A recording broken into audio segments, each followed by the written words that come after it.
friends. This is Miss Pam from the Hancock branch of the Washington County Free Library. And today we have a special story time with a special guest. And I'm going to be reading today Passing the Music Down by Sarah Sullivan and illustrated by Barry Root. And I am reading it with permission of Candlewick Press. So let me introduce you to our guest just really quick here. This is Robbie Mann, who's my son, and he is a fiddler. Now, Robbie, can you tell us the difference between fiddle and violin? Well, the violin has articulation and the fiddle has attitude. Okay, that's a good one. But once when he was 10 years old, he told me that, and I am going to tell him, he told me that the difference between a fiddle and a violin was that with a violin you can make mistakes out of the music, and with a fiddle you can make music out of the mistakes. So I think that's kind of a good description. Okay, so I am going to read our book first, and Robbie's going to play a little bit during it for some of the songs in here, and then afterward maybe we can talk him into playing a song for us. So let's get started. Passing the music down. Okay. Come August, with corn strutting high in the fields and tomatoes plumping out on the vine, folks get to talking about tuning up and heading over twisty mountain roads to hear fiddle players and banjo pickers make music under the stars. They travel through the heartland, past cold factories and drifty towns to the old, old mountains slumbering east of Tennessee. Come to hear a man bent by stooping in the mines. Come to hear him lift his bow and set his spirit free. Play Liza Jane, shouts a boy from the crowd.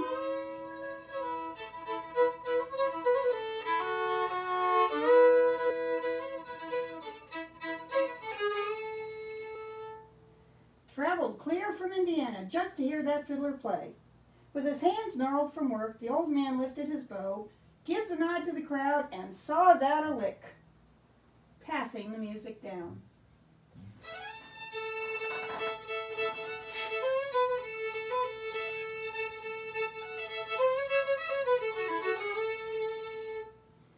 Play some more? Asked the boy. Then he strides up front, takes a seat beside the fiddler on a tall wooden stool. Know any of my music? Asked the old man. The boy lifts his arm and plays Peg and All.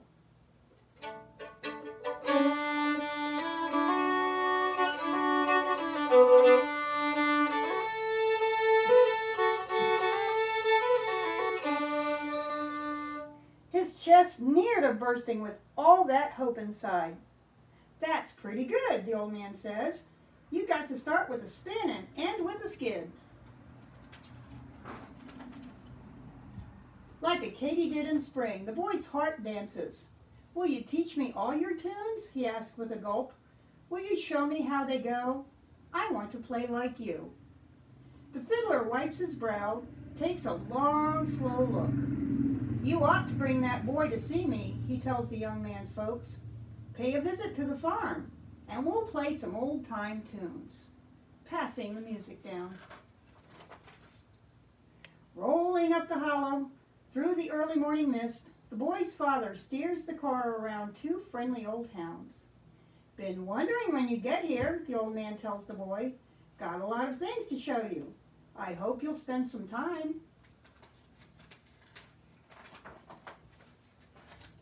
They flip flapjacks for breakfast. They hunt ginseng in the woods. They pick runners from the garden. See him, the old man working here in the garden?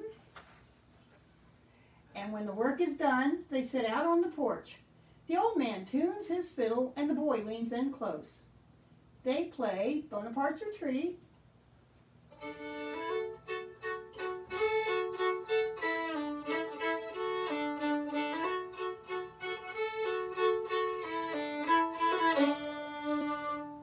and You, Piney Mountain.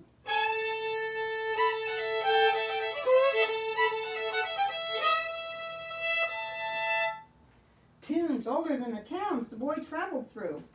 Tunes old as the mist and twisty as the roads. Passing the music down. Soon the boy and his family are putting down roots in the next county over from the old man's farm. On cold December nights, they fiddle by the fire. Snow settles deep against the fence, and the boy settles deep inside the music. The old man shares his stories. They've become the best of friends. When the creek swells in spring and the rooster cock-a-doodle-doos, they gather fiddleheads for lunch and mend fence posts by the well. Seedlings dot the garden when they fiddle down in Charleston. Bees nuzzle honeysuckle when they jam up in Glenville. Frost stiffens hay bales when they teach out at Elkins. Their lives are stitched together in a quilt of old-time tunes. Passing the music down. Life scoots along. The boy's back grows straight and tall. The old man's knees turn wobbly. He turned 90 a few years past. Still he tends the garden and plays music with the boy. Until one cold, frosty morning, just before spring, the old man's legs won't move the way they need to. He can't lift a log from the woodpile to the fire. Can't make the journey from his kitchen to the porch. Sitting in his bedside, the boy holds his friend's hand, hums a tune low and soft all the way to the end. Sees the old man smile when he hears the boy's words. I'll do just like I promised. I'll teach folks all your tunes. There's a part of you that will always be around. Passing the music down. Now the years have passed since the old man taught the boy. The young man plays his fiddle at festivals and fairs. Play, Liza Jane, shouts the boy from the crowd. Traveled quite a distance just to hear that young man play. The fiddler lifts his bow and plays the old-time tune. There's an echo in his heart as he saws out a rip. He hears the old man's voice in a memory deep inside. Play the fiddle, son. You got to pass the music down.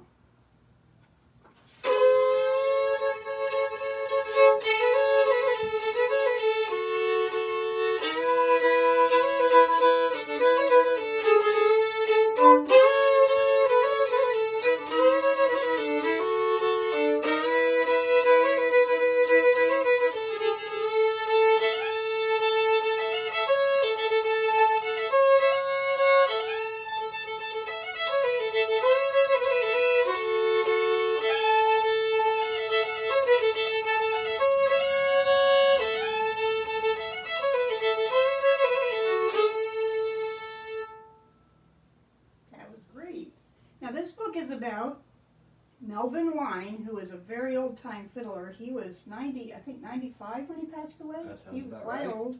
And a young man by the name of Jake Crack. And actually Robbie's met both of them. Yep.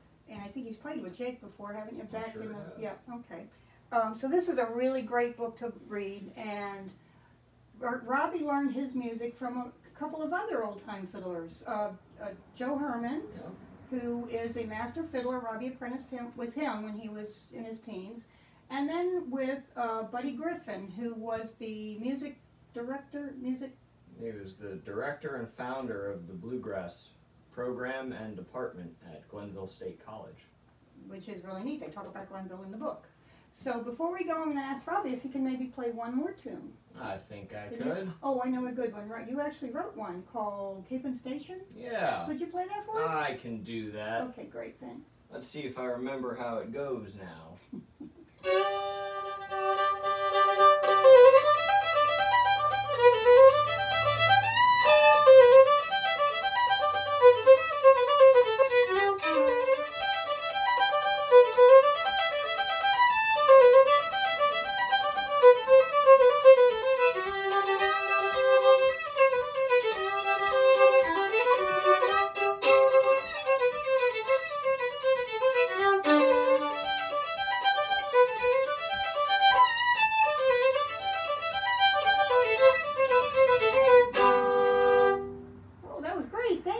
You bet, thank you. Okay, and thank you for joining us. We hope you enjoyed the story, and we'll see you again soon. Bye. Bye-bye.